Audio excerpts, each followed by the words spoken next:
चंदा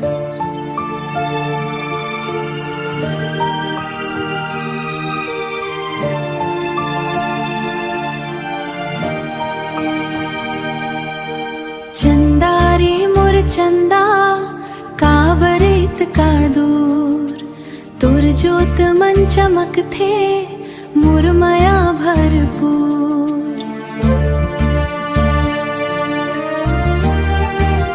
हो चंदा रे मोर चंदा सुन ले मोर बात तुर सुरता मन बीथे मोर दिन आऊरा।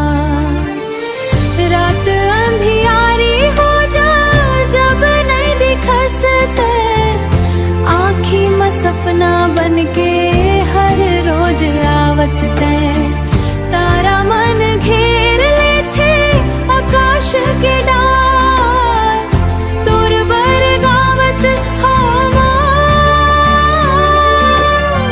माया भर गीत हजार।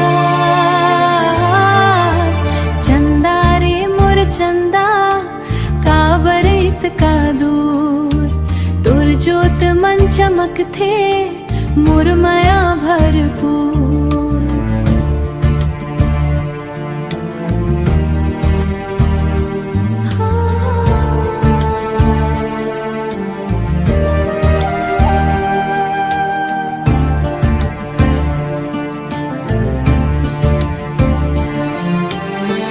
महुआ के डारी डोले बहे पुरवैया हाँ तोर सुरता मन खो जाथो गावत माया के गाँव।